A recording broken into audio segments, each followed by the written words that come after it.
There you go. Ladies and gentlemen, we live by the Mexican border. We've seen every cowboy movie known to man, every bronc and bust, and every one of us has got a Mexican friend out here somewhere. And it's not that we don't like these people, it's that this is our country. And if we went to Mexico, we know what the rules would be down there. Hear, hear? All right, let me interrupt you again. It was some years ago, during the last great economic crises we had in the country, the Depression era, that Ruth and Edward Lewis moved from Seattle, Washington to San Bernardino County. I was 4 months old.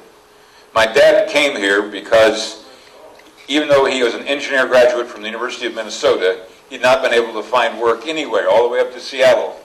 And his mother lived in San Bernardino, and so that gave him an excuse to come down here, and he got a job with one of those great government programs called the WPA. And he told me how ineffective that was. But all those years, our family worked to build a small business in San Bernardino to create jobs for people and independence. My mother's maiden name was O'Farrell. And I'll never forget going to this reunion in Wisconsin as I just went to Congress. There were 350 people, a direct line from the O'Farrell family. We believe in immigrations and the quality and contribution of people coming to this country, but we expect them to obey our law and we expect them to respect our Constitution. Hear, hear. Good. Excellent. The cap and trade. California's got its own cap and trade. Then there's a federal cap and trade. Could you give us like 2 points either way on that one? Well, it's a special tax on energy sources. It's another design of Pelosi to attempt essentially to control the way we can grow. If you can control the price and the source of resources, you can hugely impact a society. And if you want it to be a zero-growth society, then cap and trade is what they're about. It passed out of the House of Representatives early on this Congress. It sat over in the Senate all these months. It is not going to pass this year. If we change the majority, it ain't ever going to pass, and shouldn't. I love Reagan, my favorite president, but he did give amnesty. Bush did give the first stimulus package. When we say conservative, when we have the Tea Party, these are things that we're concerned about. I mean, even with as much love as we have towards Reagan, we see that didn't help, which I'm sure he thought in his heart it would, but it didn't. I had a lot of love for Schwarzenegger myself. Then I saw what Maria could do to him. Oh, yeah. It was my privilege to work for almost all my life in public affairs with Ronald Reagan. He was my governor when I was a member of the legislature. He was our president when I went to Congress. Jimmy Carter was there for a short time. But in turn, Ronald Reagan is an absolutely magical illustration of what quality leadership can do for a country.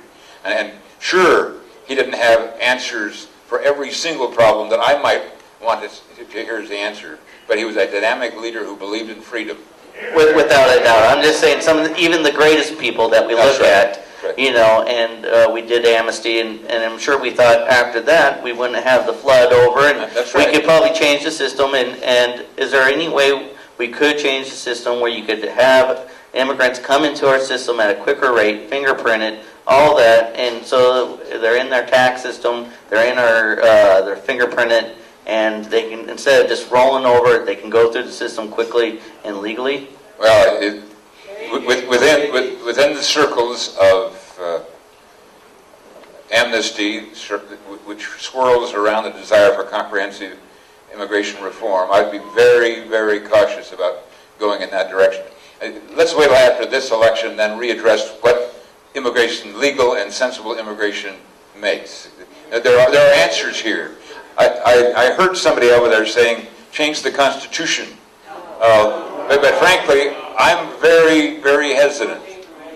I'm very, very hesitant about changing this sacred document when the real problem is that the bureaucrats in Washington are being led by people who will not enforce the existing law. Hear, hear. Speaking of existing law, Obama says stop all drilling. Court turns around and says that's no good. Then he turns around and declares moratorium. Yep. Can you give us a comment on that? Because I know it's affecting hundreds of thousands of jobs in the ripple effect out of Louisiana. Is that moratorium an end run on the judicial system?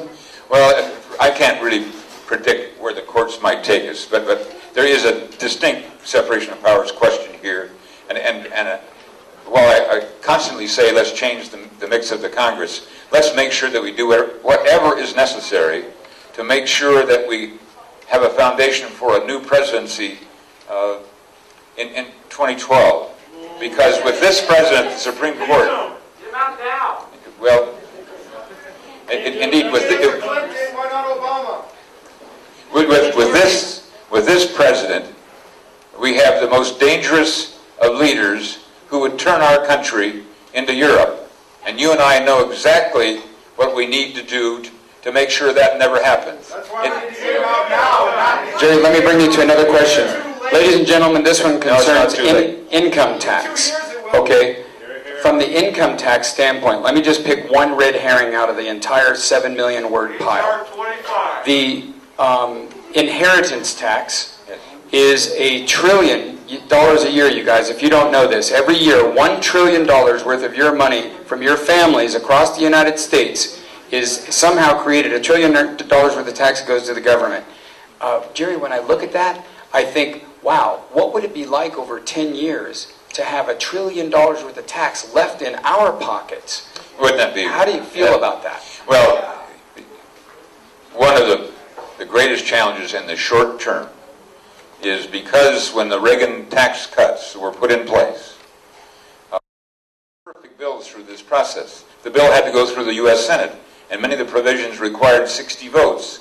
Compromise did some things, like including a time certain when those adjustments in rates and programs, et cetera, would go off the books. We're right at that point. The marginal rates in the country will go above 43% if we don't renew the Reagan tax cuts. The California 10.5% tax, that means that over 50% of a small business's money on the table will be gone before the organization can invest in our communities, build jobs, etc. The capital gains question is going to be ordinary income if this change doesn't take place. And what is happening to our state inheritance tax is just unbelievable. The government will chew up all the money that you can possibly let them take. I gave my word we'd get out to the crowd, and I'm sure Bill and I could sit here all day, but if we can take some questions in the crowd real quick. Is that okay, Bill? Yeah. Okay. He's going to walk. Okay. If we can do a 30-second question, 30-second answer, I'll get right to you. 30-second question, 10-second answer. Thank you. I'm honored and glad you're here tonight. Mr. Lewis, my name's Larry Morris. You probably don't even know Hi, Larry. Ran against you in 1980 with the Libertarian Party. And is still here and doing a good job. Listen, one of the things that I see with the federal government and what they're doing with taxes and spending, and most importantly, there's a whole folks here. I've recently retired, and there's a whole bunch of folks here that are retired. And I'm really fearful of the money machine, just printing money out of nowhere. And if we continue this, because China and the rest of the world are not buying our treasury bonds and that type of thing, Right. and then here they're going to get the printing presses going, and if we ever, it's unsustainable. You've always heard this word recently, unsustainable. And if this continues and they print the money like they want to do, and if they continue to print, we'll go to hyperinflation. Ladies and gentlemen, I won't get into what happened in Germany, okay? But if we went from 10%, 20%, I have a graph here, okay? 30% for 5 years, just as a $5,000 figure, it goes to $860 a month. That $5,000 goes to $860 a month. So, can you address that, please? In 10 seconds, I will. The money machine in Washington is going full speed. The only way we're going to turn that around short term is to turn around the Congress short term. There is an opportunity this year, and everybody is saying it, there's an opportunity this year for an entire change. If we should change the majority in the House, we could turn off the machine, or at least make it seriously disabled in a very short time. And then we got to deal with the president. Yes, sir. Yes, my name is Richard Robinson. Oh, Mr. Robinson. What is your opinion of anchor babies? It's a misinterpretation, apparently, of the Constitution. Well, you're talking about amending the Constitution relative to Article 14th, the 14th Amendment? Of illegals having babies and automatically becoming It- citizens. What I think about that is that it's becoming a major public issue, and the talk show hosts and some of the people in the Congress who I have on my side, who I have less confidence in than I like, are promoting this idea. It is my view that we ought to insist that we enforce the existing law before we start changing our Constitution and the key elements of the Bill of Rights. I don't know the answer to your question because I haven't examined all the meaning of it, but I do know that we can solve the problem of illegal immigration if we enforce the existing law. And Frank, I don't know what more I can say about that. I feel very strongly about preserving our Constitution, our Republic, and our Bill of Rights. Congressman Lewis. Yes. Well, thank you. Congressman Lewis, thank you for being here with us tonight. I have Thank a you. question. I'd like to know what your feelings and thoughts are about the Fed. About, The Fed. well, we all know that our Federal Reserve System is in a handbasket. When you combine the lack of leadership we've had in this administration with the Fed, we absolutely need to transfer a lot of that authority and responsibility back through the Congress to other more logical organizations. The problems we've had in the mortgage marketplace, Fannie Mae and Freddie Mac, is a reflection of how horribly the federal government understands the way our banking system should work. So we need to take that basket and turn it upside down. And right now, this administration is certainly not going to do that. Okay, we're over here now. Mark. Congressman Lewis, Hi. great to have you here tonight. Thank you, sir. John Nobles from Apple Valley, also right-wing radical. My concern, I haven't heard a radical tonight. well, that's what they call me. My concern is we keep hearing that we get a Republican Congress in and everything's going to be okay. I was in Washington in April. I'm a fair taxer. I wore this shirt especially for you. And the gentlemen and ladies and gentlemen that were in Washington at the Hyatt said one thing: if we get the Congress, we better get it right this time. We didn't do it the last time.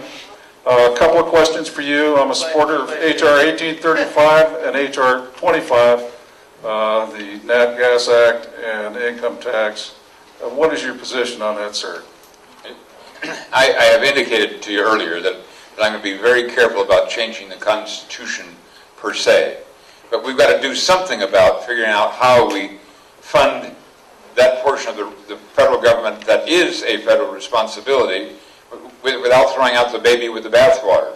To take away the authority of the Congress to tax, which is one of the proposals you're talking about, certainly cannot be done without knowing how we're going to fund the appropriate federal